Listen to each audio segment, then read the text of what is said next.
नमस्कार दोस्तों, आज हम एक ऐसी राजपूती वीरांगना के बारे में जानेंगे जिसने अपने कुल के गौरव की रक्षा के लिए अपने प्राण बलिदान कर दिए।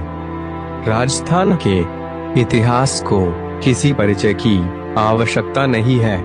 यहाँ का इतिहास सबसे अनूठा और सबसे गौरवशाली रहा है। यहाँ एक नहीं, हजारों राजपूतों ने अपनी तलवार की ताकत से अपने दुश्मनों को हराकर अपनी मातृभूमि को विदेशी ताकतों से बचाया है। ऐसी गौरवशाली मातृभूमि पर कुछ ऐसी क्षत्राणियां भी हुई है जिनके बलिदान के किस्से इतिहास में अमर हो गए। तो चलिए आज एक ऐसी ही वीरांगना के बारे में जानेंगे।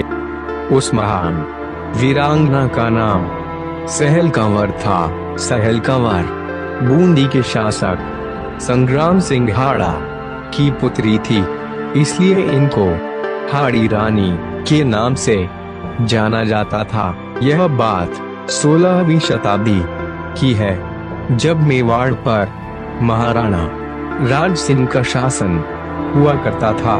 उन्हीं के शासनकाल में रतन सिंह चंडावत सलूमर के सरदार थे तथा उनका विवाह हाड़ी रानी से हुआ था।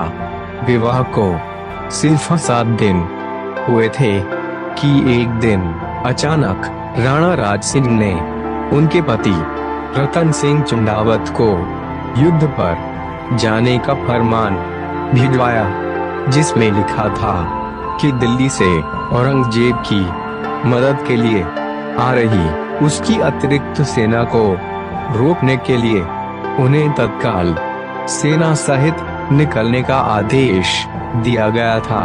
यह फरमान सुनकर नवविवाहित रतन सिंह का मन व्यथित हो गया। वे सोच कर परेशान हो रहे थे कि अभी उनकी शादी को सिर्फ 7 दिन हुए हैं और इतनी जल्दी महाराणा ने उनको अपने राज कर्तव्य का निर्वहन करने के लिए बुलावा भेज दिया। और कौन जानता था कि युद्ध जैसी विकट परिस्थिति में क्या होगा।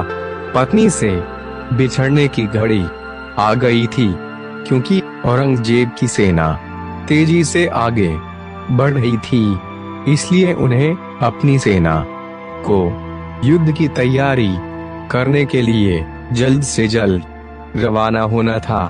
दुखी मन से यह संदेश लेकर वे अपनी पत्नी के पास पहुँचे और पत्नी को सारी कहानी सुनाई। रानी भी यह खबर सुनकर दुखी हुई, लेकिन उन्होंने खुद को संभाल लिया और अपने पति को युद्ध में जाने के लिए मना लिया और उन्हें विदा होने के लिए तैयार किया। केसरिया बाना पहनकर खड़े अपने पति की आरती उतारकर उनके लिए विजय की कामना करके उन्हें युद्ध के लिए रवाना कर दिया। रतन सिंह अपनी सेना लेकर चले तो गए, लेकिन मन ही मन उन्हें यह परेशानी सता रही थी कि मैंने तो उन्हें कुछ सुख नहीं दिया है। इतने से वक्त में उन्हें छोड़कर युद्ध के लिए चला आया। रह रहकर उनका ध्यान अपनी रानी पर चला जाता। उनके लिए आने वाली विपत्ति और आने वाली कठिन परिस्थितियों पर ध्यान केंद्रित करना मुश्किल हो गया। वह जितना अपने मन को समझाते, उतना ही उनका मन विचलित हो जाता और अंत में जब उनसे रहा नहीं गया तो उन्होंने आधे रास्ते से ही अपनी प्रिय पत्नी के लिए एक संदेश अपने संदेशवाहक के साथ भिजवाया। पत्र में लिखा था, मेरी प्रिय, तुम मुझे भूल मत जाना, मेरा इंतजार करना, मैं तुम्हारे पास जरूर लौट कर आऊंगा। मुझे तुम्हारी बहुत याद आ रही है, और अगर संभव हो तो अपनी कोई निशानी मेरे सेवक के साथ भेज देना। उसे देखकर मैं अपना मन हल्का कर लूंगा, और तुम्हारी याद भी मुझे इतनी नहीं आएगी। रतन सिंह का यह पत्र पढ़ते ही रानी सोच में पड़ गई। उन्हें चिंता सता रही थी कि अगर इसी तरह उनके पति मोहमाया से घिरे रहे तो शत्रुओं से कैसे लड़ पाएंगे, और इस तरह तो उनकी जीत नामुमकिन है। और राजपूत हार कर वापस आए तो एक राजपूत कुल के लिए सबसे शर्मनाक बात होगी। हाड़ी रानी ने अपने पति के पत्र के जवाब में लिखा था, मेरे प्रिय, मैं तुम्हें अपनी अंतिम निशानी भेज रही हूँ। मैं आपको अपने प्रेम के बंधन से मुक्त कर रही हूँ।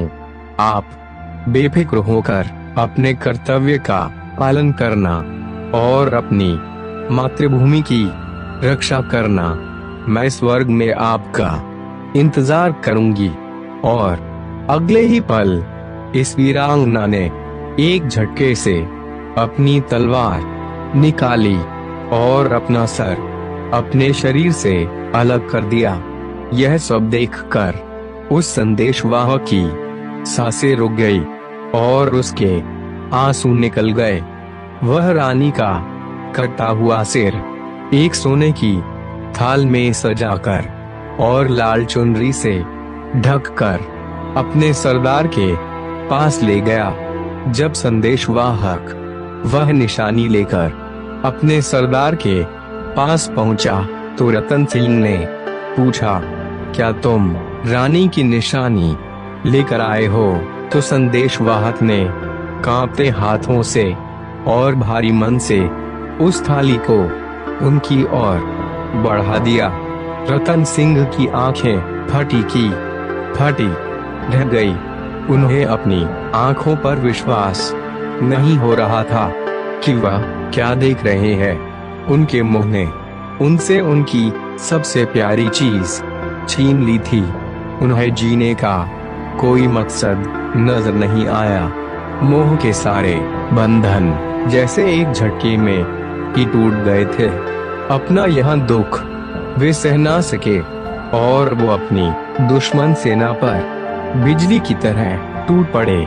उनका शौर्य उस जंग में जिसने भी देखा देखता रह गया। ऐसी बहादुरी जिसकी मिसाल मिलना बहुत कठिन है। वह अपनी अंतिम सांस तक लड़ते रहे और उनके पराक्रम से मुगल सेना मैदान छोड़कर भाग गई। मुगलों के खिलाफ ये जंग रतन सिंह जीत गए थे, लेकिन अपने जीवन की जंग हार चुके थे। इसलिए इस युद्ध के समाप्त होने के बाद उन्होंने घुटने टेककर अंतिम बार अपनी प्रिय पत्नी को याद किया और उन्होंने अपना सर भी अपनी तलवार से काट लिया, क्योंकि उनकी प्रिय पत्नी हाड़ी रानी स्वर्ग में उनका इंतजार कर रही थी। मेवाड़ ये जंग जीत गया था। इस जीत का जितना श्रेय रतन सिंह और उनके शौर्य को देते हैं, उससे कहीं ज्यादा श्रेय हाड़ी रानी के इस अमूल्य बलिदान को भी